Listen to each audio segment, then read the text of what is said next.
Bem-vindos novamente. Hoje nós vamos falar alguns pontos importantes que nós ainda não comentamos e também trazer algumas informações. Uma das primeiras informações é que no aquilo a gente falou sobre tabuleiro, nós falamos sobre as pedras, né? E só que não falamos de quantidades de pedras, então é bom passar para vocês essas informações. Então, nós temos que considerar o seguinte: o tabuleiro, ele tem as suas intersecções, né, dependendo do tamanho. Então, no caso do tabuleiro 9x9, nós teremos 81 intersecções, ou seja, nós precisamos de pedras para jogar numa mesma quantidade. Só que no caso, a preta sempre vai ter uma a mais, porque ela que começa. Então, no 9x9 teremos 41 pedras pretas e 40 brancas. No 13x13 são 169 intersecções, teremos 85 pedras pretas e 84 pedras brancas. E no 19x19, com 361 intersecções, teremos 181 pedras pretas e 180 pedras brancas.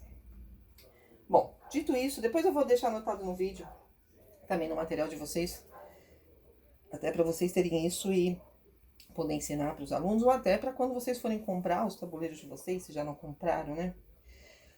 Hoje, nós vamos tratar de duas questões. Uma delas é a possibilidade de passar. No jogo de Go, a gente tem a possibilidade de passar. Então, vamos supor que eu não queira jogar naquele momento, eu passo. Meu adversário continua jogando, aí eu jogo se eu quiser, né?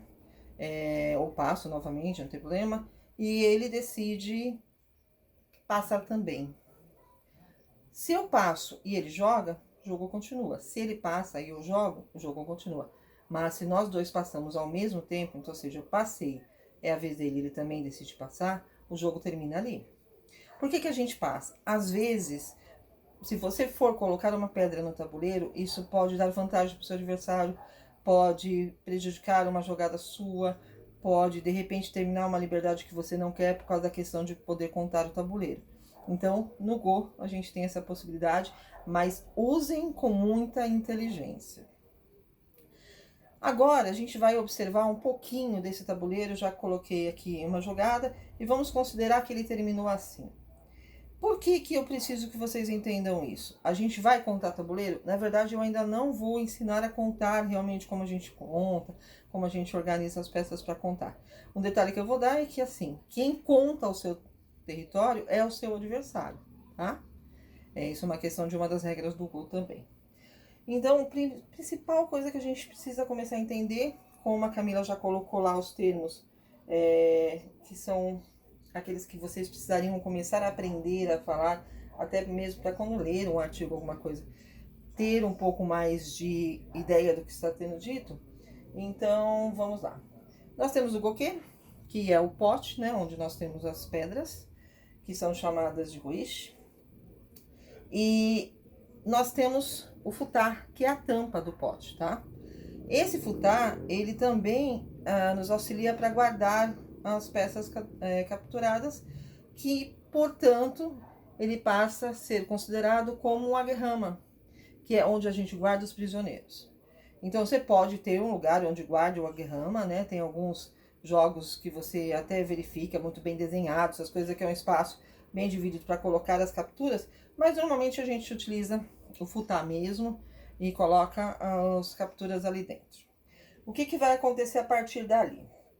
Nesse caso que eu tô pedindo para vocês aqui observarem, é uma questão de pontuação por meio daquele critério que eu disse que as pretas são mais fracas. Mas eu vou destacar o seguinte, que não é a mesma coisa de handicamp. Handicamp é uma pontuação dependendo do dan em que estiver o seu adversário. Então, vai até 9 dans, né? Então, esse handicap a gente fala, né, que são esses pontos que a gente já explicou para vocês. Quanto mais forte o meu adversário, se eu estiver jogando com as pretas, mais pedras eu colocarei antes no território. Mas a gente vai ter um vídeo específico para a questão do handicap. No caso desse, não, é uma compensação para as brancas. Lembra que eu falei as pretas começam a jogar? Então, teoricamente, se ela joga na frente, ela tem mais chance de direcionar o jogo e, portanto, mais chance de ganhar a partida.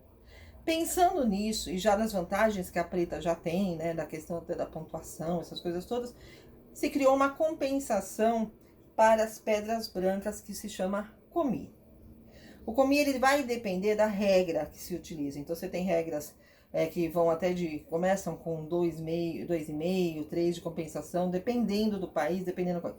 Mas a utilizada aí como referência para nós e até para a maior parte é a regra japonesa, em que o komi é 6,5. Aí vocês vão falar assim, mas não vale um ponto cada território? Por isso mesmo que a gente tem esse meio ponto. Isso garante que nenhuma partida vai terminar empatada.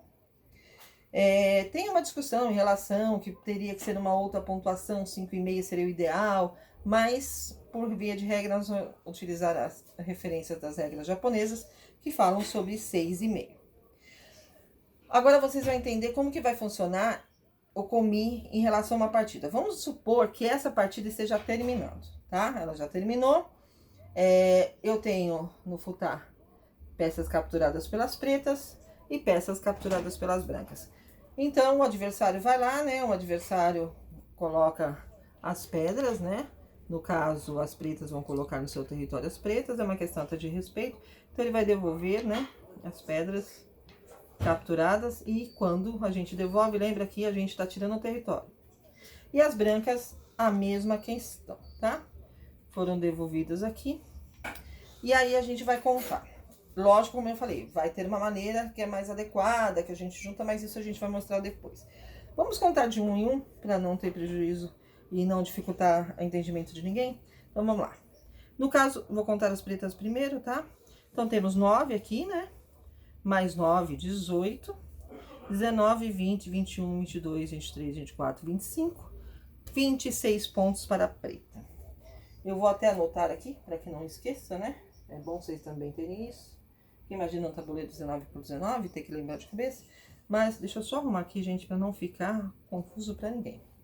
26 pontos, querem conferir? Tô contando 9 direto, porque nós temos 9 intersecções, mais 9, 18, 19, 20, 21, 22, 23, 24, 25, 26. Vamos contar agora o território das brancas. 9, 10, 11, 12, 13, 14, 15, 16. 17, 18, 19, 20, 21, 22, 23, 24, 25, 26. Então, e agora? Como que ficaria numa situação dessa em que ambas têm 26 pontos?